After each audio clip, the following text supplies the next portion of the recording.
자, 피곤하시죠? 예, 다 해갑니다. 아까 282번 오차 다 찾으신 분? 채무 이행을 합니다.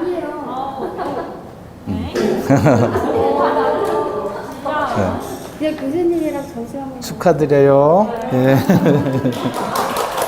말을 했으니까 지키긴 해야 될 거 아니에요. 자, 171번, 384번입니다.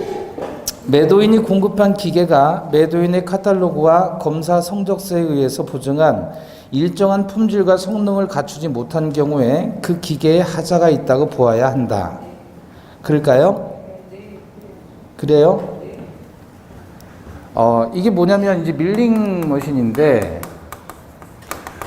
그 검사 성적서하고 카탈로그에 뭐라고 나와 있냐면 0.00001mm의 오차까지도 잡아낸다 라고 이렇게 그 카탈로그를 만들고 검사 성적서까지 제출을 했어요. 근데 이 정도의 오차를 잡아내는 기술은 전 세계에 없어요.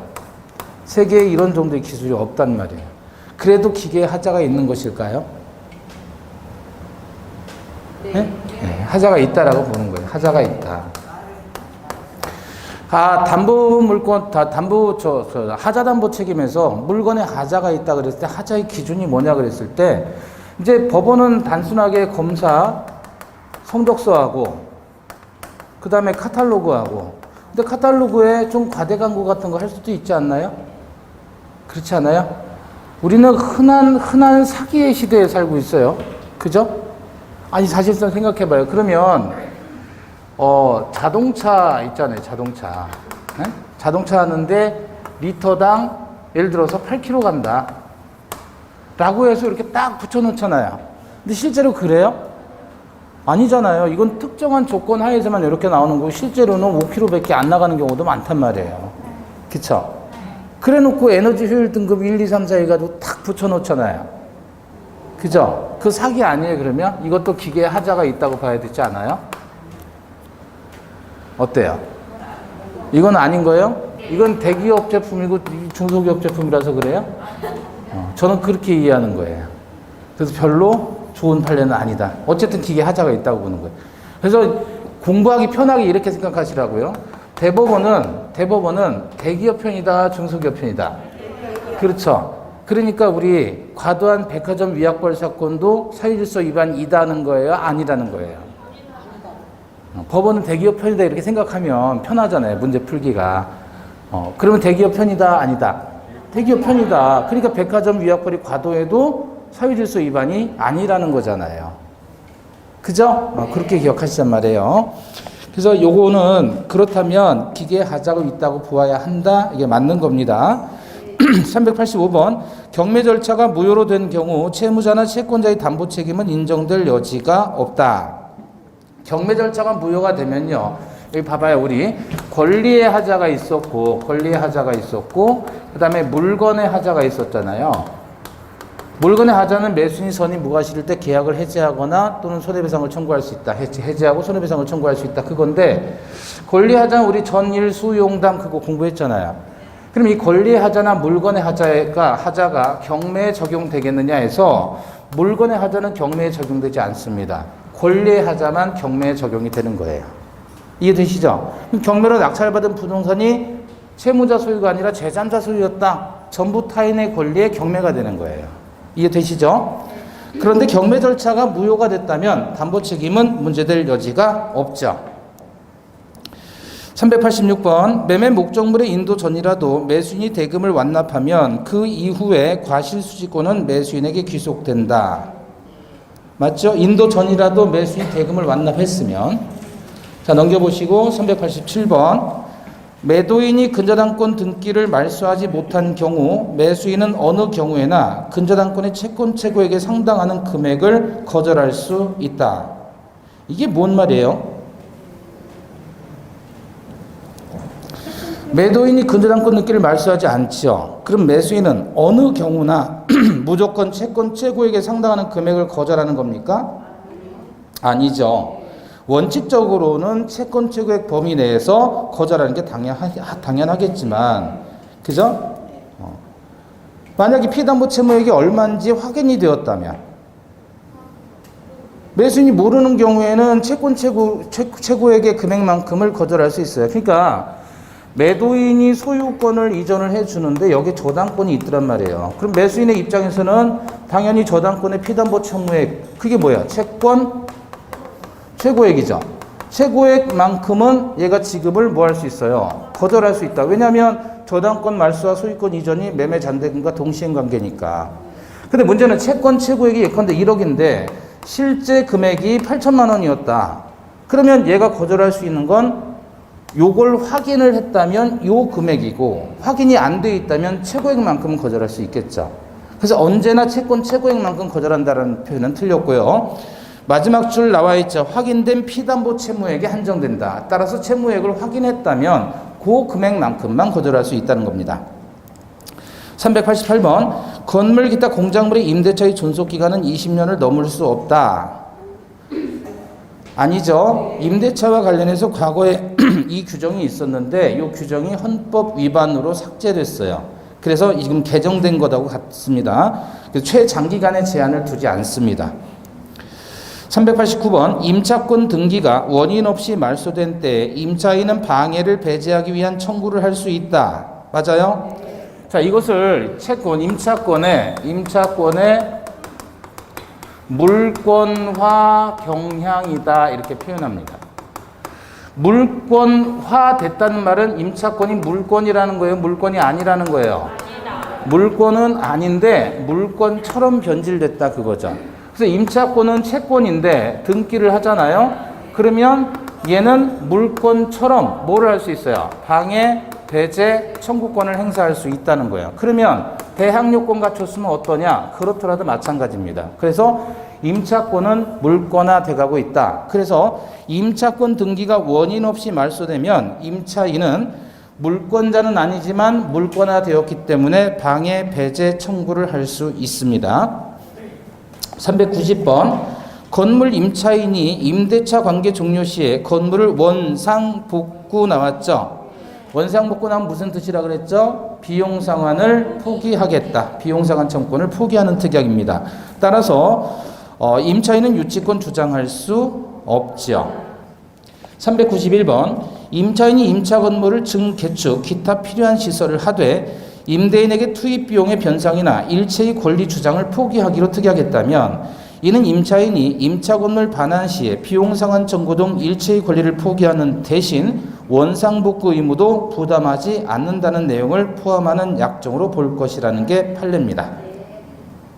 392번 임대인은 임차인의 안전을 배려해 주거나 도난을 방지하는 등의 보호 의무까지 부담한다. 그래요? 어떤 사건? 방범창 사건. 방범창. 여기 이제 반지하방이에요. 반지하방. 그 여기 이제 이렇게 창이 있잖아요. 창이 있는데 요 창에 방범창이 없었던 거예요. 근데 반지하라는 데가 아시죠? 저도 살아봤으니까. 반지하면 예를 들어 여기 전봇대가 있다. 예? 전봇대 있다. 그러면 꼭 자다가 우두두두두 소리 나잖아요. 그럼 보면 사람들이 여기에서 쉬를 하면 여기 다 튄단 말이야. 그럼 문을 열어놓지를 못해요. 반지하는. 또 사람들이 지나가면 꼭 여기를 봐요. 그러면 더워가지고 문을 열어놓고 테레비 보고 있는데 누워가지고 이렇게 테레비 보고 있으면 지나가는 사람하고 눈이 마주친단 말이야. 대단히 불편하죠. 근데 어쨌든 이 반지하에 을이라는 사람이 세를 들어서 살고 있는데 임대인 갑과 임대차 계약을 체결한 거예요. 그래서 얘가 살고 있는데 도둑이 들은 거예요. 그래서 털린 거예요. 그러니까 이 을이 어떻게 했냐면 갑을 찾아가서 여기 여차저차 해서 도둑이 들었으니 여기다 방범창을 좀 해달라. 방범창을 해달라. 라고 요구를 했더니 갑이 오케이 방범창 해줄게. 라고 했어요. 근데 안 한 거예요. 근데 도둑이 들었다가 또 2차 침입을 하는 겁니다. 도둑이 한 번 그 집에 들잖아요. 그럼 한 번 들고 안 하는 게 아니라 계속 들어가요. 참고로 저는 당해봤어요. 부모님과 같이 살 텐데 그 집안이 식구가 여덟 식구가 살고 있었는데 여동생까지 같이 살았는데 어느 순간 딱 일어나니까 머리 뒷목이 뽀뽀근한 거예요. 그래서 직업을 보니까 현금이 싹 빠진 거예요. 그래서 와이프한테 전화했더니 자기도 그렇대요. 어머니한테 전화했더니 어머니도 그렇대요. 아버지도 그렇고 다 털린 거예요. 집안이. 왜냐면 이 도둑이 들어와가지고 뭔가 이렇게 싹 뿌린대요. 그러면 살짝 잠이 든대요. 그리고 신나게 터는 거예요, 이제 애들은. 그리고 현금만 가져가요. 귀금속 이런 거 안 가져가고. 걸릴까봐. 그래서 저는 그거 당한 다음날 바로 여기다가 저기 뭐야, 그 세스인가 뭐 있잖아요. 그거 신청해가지고 했거든요. 예. 근데 그거 한번 울렸었어요. 다시 와가지고. 근데 어쨌든 여기도 마찬가지예요. 1차 침입하고 2차 침입한 거예요. 그래, 얘가 이제 화가 나잖아요. 그래서 승질 나니까 얘한테 뭐라고 지랄지랄하고 자기가 얘가 안 해줄 것 같으니까 자기가 임의로 여기다가 방범장을 설치를 한 거예요. 근데 이 도둑놈이 이번엔 뜯고 들어왔어요. 그러니까 도저히 못 살겠다 그래서 이제 해지 청구를 하게 된 거예요. 그럼 해지를 하는데 해지를 하려면 이쪽에 채무 불이행이 있다면 계약 해지가 되겠죠. 그러면 이쪽에 채무가 있느냐, 즉 임차인의 안전을 배려해 주거나 도난을 방지해야 될 법적인 채무가 존재하느냐 그 말입니다. 따라서 임대인은 임차인의 안전을 배려해 주거나 도난을 방지하는 등의 보호 의무를 부담한다 안 한다? 안 한다. 즉 임차인 너희가 그런 거 알고 왔잖아. 그건 네 책임이야 라고 하는 겁니다. 아시겠죠? 그래서 임대인은 임차인의 안전을 배려해 주거나 도난을 방지하는 등의 보호 의무까지 부담한다, 부담하지 않는다. 부담하지 않는다. 다만 넘겨보시고요. 밑에다 참고 그래서 참고해서 뭘 비교하셔야 되냐면 일시 사용을 위한 임대차에서는 보호 의무가 인정된다. 요 판례도 있어요.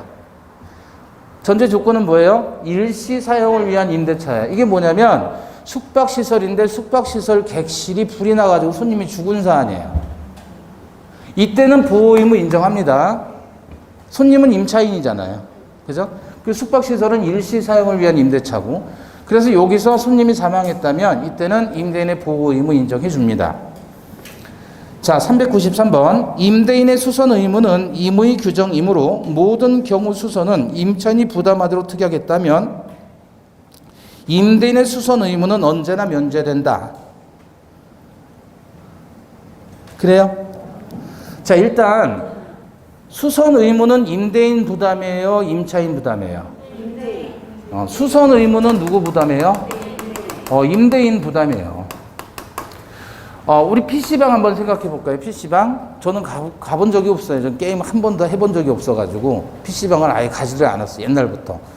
근데 이제 애들 가는 건 잡아봤어요, 제가. 저 애들 PC방 갔을 때. 그래서 PC방 가보면 아시잖아요. 그 PC방은 임대차 계약인 거예요. 그죠? 일시 사용을 위한 임대차잖아요. 그럼 손님이 와가지고 PC방에서 PC를 한다, 게임을 한다 그러면 그 손님이 임차인이고 업자가 임대인이죠. 그러면 손님이 가서 PC방 가서 PC를 하려고 그러는데 컴퓨터가 안 나와요. 그러면 손님이 그거 다 수선하고 고치고 하나요? 아니잖아요. 당연히 수선 의무는 누가 부담하는 거야? 임대인이 부담하는 겁니다. 다만 이 수선 의무가 무슨 규정이에요?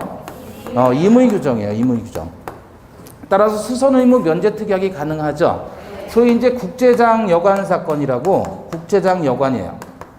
건물이 한 8층 정도 되는데 그 중에 2개 층, 3층하고 4층을 빌려가지고 임차인이 빌려서 여기서 뭐를 했냐면 여관을 했어요. 근데 망인이 이 안에 이제 을련데 자기 남편 감남이 사망해서 사망보험금을 받아가지고 먹고 살아야 되니까 난생 처음으로 주부로 살다가 임대차 이제 해가지고 여관을 하게 된 거예요. 그래서 누구 소개로 뭐라고 했냐면 여기다가 그냥 장판 깔고 텔레비만 갖다 놓으면 무조건 여관 된다. 이렇게 누가 소개를 해줘가지고, 그래서 이 여관에 들어가가지고 두 개 층을 빌려가지고, 그래서 국제장 여관이라고 이름을 붙여서 이제 영업을 했는데, 문제는 시설이 너무 낡은 거예요. 그런데 계약 당시에 어떻게 했냐면 임차인과 임대인 사이에서 모든 수선은 다 임차인의 부담으로 한다라고 특약을 건 거예요. 왜냐하면 임대인도 이 건물이 낡았다는 사실을 알고 있어요. 재판 중간에 나온 결과 증거들을 보니까 여기 8층에 어떤 사람이 목욕탕을 했어요. 목욕탕. 근데 목욕탕을 했는데 배관이 너무 낡아가지고 그 실제 기록에 보면 망치 같은 걸로 배관을 톡톡 치면 녹슬어가지고 퍽퍽 터진대요. 그래서 목욕탕 하는 사람이 맨날 와가지고 배관 시설 수리만 하다가 영업을 한 번도 못하고 나간 적이 있어요. 근데 여기도 마찬가지. 도대체가 기본 설비가 안 돼가지고 겨울이 되면 바닥이 꽁꽁 어는 거예요. 그래서 동네 애들이 와가지고 여기서 스케이트 타고 있어요. 네? 그러니까 배관이 다 낡았고 보일러가 3대 중 2대는 이미 고장나고 한 대는 돌다 말다 그러고. 그렇게 영업이 되겠어요? 안 되잖아요. 그래서 임차인이 해지 청구를 하게 된 사안입니다. 그러면 모든 수선 의무는 임차인이 부담한다라고 했을 때 이 특약은 유효한 것이냐 그거죠. 그래서 우리 판례는 대규모의 수선은 당시 그래서 임차인이 그 배관 설비를 다 교체하고 수리하는데 알아보니까 견적이 1억 이상 나오더라는 거예요. 그럼 그건 대규모의 수선에 해당하죠. 그러면 특약 유무에도 불구하고 이건 무조건 임대인이 부담하는 거고, 이렇게 수선 의무 면제 특약을 하는 것은 대규모 수선은 아니고 소규모 수선에 한한다라는 판례가 이 판례예요. 그래서 거기 보시면 밑줄 근데 특약에 의해서 임대인이 수선 의무를 면하거나 임차인이 그 수선 의무를 부담하게 되는 것은 통상 생길 수 있는 파손의 수선 등 뭐에 한한다? 소규모의 수선에 한하고, 대파손의 수리, 건물의 주요 구성 부분에 대한 대수선, 기본적 설비 부분의 교체 등과 같은 대규모의 수선은 당연히 임대인이 부담해야 된다라는 게 판례입니다. 자, 394번. 임차인이 임대차 목적물을 점유 사용하고 있는 동안 임대인의 지배 관리 영역에 존재하는 하자로 인해 화재로 목적물이 멸실되었음이 추단된다면 임차인에게 목적물 반환 의무 이행 불능에 관한 손해배상 책임을 물을 수 없다입니다. 뭐가 문제냐면 포인트는 임대인의 지배 관리 영역에 존재하는 하자로 인한 화재예요. 자, 보통 건물이 있다 그러면, 상가 건물이 있다 그러면 전기나 엘리베이터 시설과 같은 안전 관리는 임차인이 합니까? 임대인이 합니까? 임대인이 하는 거잖아요. 그게 임대인의 관리 영역이라는 거예요. 문제는 임대차에서 가장 사고가 많고 위험한 것은 불이 났을 때 그 자체로 건물이 멸실하는 건 물론 이거니와 사람 죽어봐야. 그럼 그 누가 배상해야 되느냐 그거죠. 화재로 사람까지 죽었다. 그러면 그때는 임차인의 지배 영역이냐 임대인의 지배 영역이냐 이런 게 중요한 거예요. 그래서 나중에 만약에 부동산 하실 때 건물 사가지고 거기서 직접 자가 건물에서 중개업을 할 건 아니잖아요. 그죠? 다 이제 월세 내고 할 거란 말이에요. 임대차 계약할 텐데, 그럼 여러분이 만약에 임대차 들어가잖아요. 그러면 전기나 이런 부분은 직접 공사하시지 마시고 임대인을 통해서 하시라는 거예요. 왜냐하면 전기 같은 거는 의외로 알아보면 되게 비싸요. 전기 증설하는 것도 그렇고 전기 뭐 배선하는 것도 그렇고, 그러니까 적법한 업체에다가 위탁을 하게 되면 돈이 너무 비싸니까 다 속칭 야매로 한단 말이에요. 그러다가 사고 나면 그거 온팡 뒤집어 쓰는 거예요. 그래서 전기나 이런 부분은 다 임대인 측에 밀어주고 돈을 내라고 하면 내면 되는 거예요. 아시겠죠? 참고로. 자, 그랬으니까 여기서는 뭐예요? 임대인의 지배 관리 영역에 존재하는 하자로 인해 화재가 났다. 그렇다면 임대인은 임차인에게 손해배상 책임을 물을 수 없다. 임대인의 관리 영역이니까. 395번. 임대차 종료로 인한 임차인의 원상회복 의무에 임대인이 임대 당시 부동산 용도에 맞게 다시 사용할 수 있도록 협력할 의무가 포함되어 있다. 자, 원상회복 의무가 어디까지냐 이거죠. 원상회복 의무가 예를 들어서 보통 건물이 있으면, 상가 건물이 있으면 건물 한 층이 그냥 평평한 거예요. 그러면 임차인이 들어와서 이렇게 칸막이도 하고 문도 달고 뭐 등등등 이렇게 현관도 만들고 이렇게 할 거 아니에요. 그럼 이거 다 뜯어내는 게 원상회복 의무이죠. 원래 있는 상태로 그대로 놓는 게 원상회복이에요. 문제는 이거는 물리적인 원상회복이지만 이 임차인이 여기다가 사업자 등록을 해놨단 말이에요. 근데 이거를 말소시켜야 되는데 그래야 새로 오는 임차인이 사업자 등록을 할 거 아니에요? 그러면 이거 말소해 주는 것도 원상회복 의무에 포함이 되겠느냐? 그렇다는 겁니다. 그래서 부동산의 용도에 맞게 다시 사용할 수 있도록 협력할 의무도 원상회복에 포함되어 있다. 396번. 차임 불증액의 특약이 있더라도 임대인은 사정 변경으로 인한 차임 증액 청구권을 행사할 수 있다는 것이 판례다. 맞아요? 자, 차임과 관련해서는 표면적인 강행 규정이니까 임차인에게 불리하면 무효입니다. 그러면 차임을 불증액하겠다. 임차인에게 유리, 불리. 차임, 세를 올리지 않겠다는 거죠. 임차인에게는 뭐하죠? 유리하죠. 그럼 이러한 특약은 유효, 무효? 그럼 뒤집어서 차임 불감액이다 그러면. 절대 안 깎아주겠다 그러면. 이건 임차인에게 유리, 불리. 이건 불리하죠. 따라서 이것은 무효가 되는 거예요. 그러면 차임을 올리지 않겠다는 건 임차인에게 유리해서 이와 같은 특약은 유효한데, 다만 추후에 사정 변경이 있게 되면 사정 변경을 이유로 임대인은 차임을 증액 청구할 수 있다는 거예요, 없다는 거예요? 이거는 가능하다라는 겁니다. 차임 증액이 가능하다. 자, 그래서 396번은 사정 변경으로 인한 차임 증액이 가능하다는 겁니다. 맞고요. 397번. 임대차 계약 체결 시 임대인이 일방적으로 차임을 인상할 수 있고 상대방은 이의를 할 수 없다고 약정했다면 이는 강행 규정인 민법제 628조에 위반하는 약정으로서 임차인에게 불리한 것이므로 따라서 효력이 없다. 맞아요? 맞지요? 차임과 관련해서는 편면적 강행 규정이다. 기억하시고요. 398번. 임대인의 보증금 반환 의무는 임대차 관계가 종료되는 경우에 그 보증금 중에서 목적물을 반환받을 때까지 생긴 연체 차임 등 임차인의 모든 채무를 공제한 나머지 금액에 관해서만 비로소 이행기에 도달해서 임차인의 목적물 반환 의무와 서로 동시행 관계에 있다. 맞지요? 그래서 보증금 반환할 때는 그동안의 연체 차임 등은 당연히 공제된다. 공제의 의사표시를 해야 된다. 당연히 공제되는 거야. 당연히. 399번. 임대인의 지위가 양수인에게 승계된 경우 이미 발생한 연체 차임 채권은 양수인에게 승계된다, 승계되지 않는다. 승계된다, 안 된다? 안 되죠. 이게 무슨 말이냐면 여기 봐봐요. 우리 지상권에서도 그런 거 공부했죠. 토지 소유자가 갑이었고 갑이 매매를 통해서 병에게 토지를 넘겨줬어요. 양도를 했고, 을이라는 지상권자가 1년치 안 내고 2년치 안 내고 3년치 안 냈다. 그랬을 때 이 병은 을을 상대로 지상권 소멸 청구할 수 있다, 없다? 소멸 청구할 수 없다 그랬죠. 왜냐하면 지료 체납의 효과가 승계된다, 승계되지 않는다. 승계되지 않는다. 따라서 양수인에 대해서만 2년 이상이어야 소멸 청구가 되죠. 그와 같이 차임 채권을 연체했다면 연체 차임에 대해서도 역시나 승계되어 승계되지 않아요. 그건 당사자 간의 채권 채무 관계니까 그런 겁니다. 당사자 간에. 자, 그 다음에 400번. 임대차 계약에 있어서 임대인이 목적물을 사용 수익하게 할 의무를 불이행해서 임차인이 목적물을 전혀 사용할 수 없다면 임차인이 차임 전부 지급을 거절할 수 있다. 맞아요? 사용 수익하게 해줘야 되는데 그 의무 이행을 불이행했다. 여러분 봐봐요. 임대인은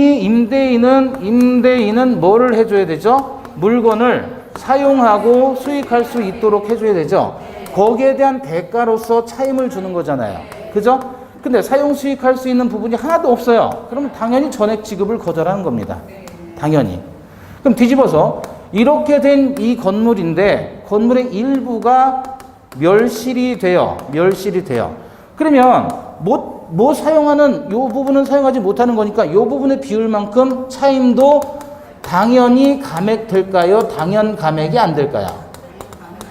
당연 감액은 안 되고 이때는 감액을 청구할 수 있어요. 그래서 차임 감액 청구권은 형성권입니다. 당연 감액하면 안 돼요. 그러나 이 경우라면 사용수익을 전혀 못하니까 차임은 당연히 전액 거절할 수 있다. 자, 401번입니다. 임차권의 양수인이 임차인과 부부로서 임차 건물에 동거하면서 함께 가구점을 경영하고 있는 등의 사정은 배신행에 해당하지 않는 특별한 사정에 해당한다. 맞죠? 가구점 그 남자 사건. 예. 402번. 임차인이 임대인의 동의를 받지 않고 제3자에게 임차권을 양도하거나 전대하는 경우 무단 양도 전대 시 임대인이 임대차 계약을 종료하지 않는 한 제3자에게 불법 점유를 이유로 한 차임 상당의 손해배상을 청구할 수 없다. 맞아요? 맞아요?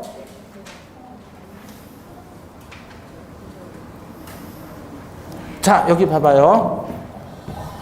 무단 양도 전대라고 해봐요. 그러면 이제 임차인이 병에게 전대차했다. 근데 무단으로 했다는 말은 무슨 뜻이에요? 임대인의 동의가 없다는 거죠? 동의가 없어요. 그럼 이 병이라는 사람의 점유는 불법 점유, 적법 점유? 불법 점유가 되는 거예요. 그죠? 불법 점유니까 따라서 갑은 얘한테 반환 청구할 수 있다, 없다? 있다. 반환 청구할 수 있어요.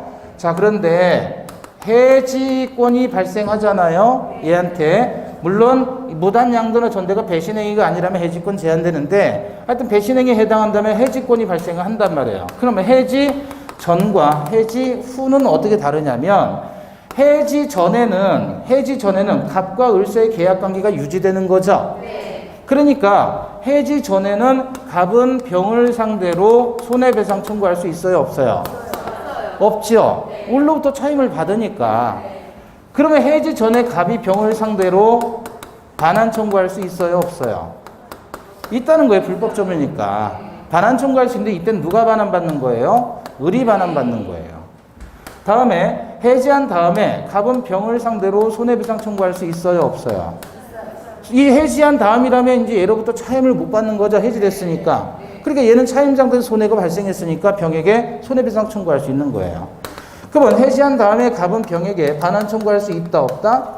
이때도 있다. 근데 이때는 누가 반환받는다? 을이 빠졌으니까 갑이 받아야죠. 그래서 결국 해지 전과 후의 차이점은 손해배상은 청구할 수 없고 손해배상 청구할 수 있다는 얘기예요. 해지하면 얘가 없는 거니까. 그럼 손해가 생기잖아요. 근데 해지 안 하면 손해가 없죠. 얘한테 차임을 받으니까. 문제는 해지 전이든 후든 다 반환 청구할 수 있다는 겁니다. 왜? 병의 점유는 동의 없는 불법 점유니까 얼마든 반환 청구는 돼요. 다만 돌려받는 사람이 다르다. 해지하지 않았기 때문에 을이 받아야죠. 해지했으면 을이 받으면 안 되겠죠. 이제 갑이 받아야죠. 자, 그래서 해지하지 않는 한, 임대차 계약을 종료하지 않는 한 제3자에게 불법 점유를 이유로 한 차임 상당의 손해배상을 청구할 수 없다. 403번입니다. 민법제 630조 제1항에 따라 전차인은 전대인에 대한 차임의 지급으로서 임대인에게 대항할 수 없다고 한 규정은 전대차 계약상의 차임 지급 시기를 기준으로 그 전에 전대인에게 지급한 차임에 한정된다. 이게 무슨 말이냐면 이건 이제 적법한 전대거든요. 일로 와보시면 이제 동의 없이 무단으로 한 게 아니라 적법하게 동의를 받고 을에게 그다음에 병에게 전대차 했어요. 전대차. 그럼 전대하면 얘는 월세를 얘한테 주는 거죠. 매월 20일에 월세를 주기로 약정을 한 거예요. 그런데 우리 법은 동의 있는 경우에 임대인을 보호하기 위해서 임대인이 직접 병에게 차임을 청구할 수 있도록 해줬습니다. 이때 전차인이 전대인에게 지급한 차임으로 임대인 차임 청구에 대항하지 못해요. 이해되시죠? 그럼 예를 들어 얘가 얘한테 100만 원 주기로 했고 얘가 얘한테 또 100만 원 주기로 했다. 그런데 병이 을에게 이미 차임을 줘버렸거든요. 줘버렸으면 예를 들어서 매월 20일이라고 그랬잖아요. 근데 얘가 그달 1일에 미리 줘버렸어 100만 원을. 근데 10일에 갑이 차임 청구하면 나 을에게 줬는데 라고 주장하지 못한다는 얘기예요. 이해되셔요? 미리 줬으면. 다시 병이 을에게 20일 주기로 했죠. 월세를. 그런데 1일 날 줘버린 거예요. 을에게. 그리고 그 달 10일에 갑이 차임 청구를 직접 했어요. 병에게. 그럼 얘는 어떻게 해야 되는 거예요? 또 줘야 되는 거예요. 전차인이 전대인에게 지급한 차임으로는 임대인 차임 청구에 대항하지를 못한다 그거예요. 그러면 매달 20일까지는 일단 기다려 봐야 되겠죠. 얘 입장에서는 갑이 차임 청구 들어오면 줘야 되니까. 근데 20일이 넘어가면 되겠어요, 안 되겠어요? 병이 22일 날 얘한테 차임 주면 이틀을 지금 지체한 거죠. 이행 지체되면 안 되잖아요. 따라서 전대차 계약상의 차임 지급 시기 이후에 20일 넘어가면 안 되니까 20일 날 얘한테 주었고 21일 날 청구 들어오면 난 얘한테 줬습니다라고 대항할 수 있다는 얘기예요. 생각을 해봐야 돼요. 전대차 계약상의 차임 지급 시기 이후에 전대인에게 지급한 차임으로는 임대인에게 대항할 수 있다는 거예요. 그러면 전대차 계약상의 차임 지급 시기 이전에 전대인에게 지급한 차임으로는 임대인이 차임 청구에 대항하지 못한다. 그래서 그러면 결론적으로 병의 입장에서는 돈을 얘한테 주는데 미리 줘야 돼요? 늦게 줘야 돼요? 돈은 늦게 주는 거예요. 늦게. 갑이 차임 청구 들어올 수 있으니까. 다만 위반하면 안 되니까 그 이후에는 줘도 되는 거예요. 그러면 차임 청구에 대항할 수 있다. 아시겠죠? 자, 그래서 전대차 계약상의 차임 지급 시기를 기준으로 해서 그 전에 전대인에게 지급한 차임에 한정되어서 임대인에게 대항할 수 없다는 겁니다. 맞아요? 틀려요? 맞지요? 네. 그 다음 이 404번입니다. 민법 646조에 따른 지상물 매수 청구권의 부속물 매수 청구권의 대상이 되는 부속물이라 함은 건물에 부속된 물건으로 임차인 소유에 속하고 건물의 구성 부분으로는 되지 아니하는 것이다.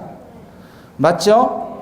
405번 임대차 계약이 임차인의 채무 불이행으로 해지가 되면 임차인은 646조 부속물 매수 청구권이 없다. 맞죠? 406번 임차인의 부속물 매수 청구권을 포기하는 약정은 편면적 강행 규정에 따라 언제나 무효이다. 편면적 강행 규정인 거 맞고요. 이거 포기하는 약정 임차인에게 불리하기 때문에 무효인 것도 맞는데 언제나가 들어가서 틀려요. 왜냐하면 그 밑에 보시면 그 밑줄 근데 임차 보증금과 임료를 시가보다 훨씬 더 저렴하게 해주고, 그죠? 대신 을은 임대차 종료될 때 설치한 부속물에 대한 시설비나 필요비, 유익비, 권리금 등을 일체 청구하지 않기로 약정했다라고 하면 보증금이나 월세를 현저히 깎아주면서 매수청권 포기 특약을 했다면 임차인에게 꼭 불리하다고만은 볼 수 없지 않느냐 그 얘기예요. 따라서 이런 경우라면 포기 특약도 유효하다 그겁니다. 그래서 언제나 무효이다가 아니라 무효이긴 한데 예외적으로 유효가 될 수도 있다. 407번 건물 임차인이 임대차 계약 관계가 소멸된 이후에 임차 건물 부분을 계속 점유하기는 했으나 이를 본래 임대차 계약상의 목적에 따라 사용 수익하지 않은 경우에 차임 상당의 부당 이득 반환을 할 수 있다는 것이 판례다. 자, 이게 자물통 채운 거예요. 자물통 사건인데 봐봐요. 갑 소유의 건물인데 건물을 임차한 을이 건물에 뭐를 채웠어요 지금?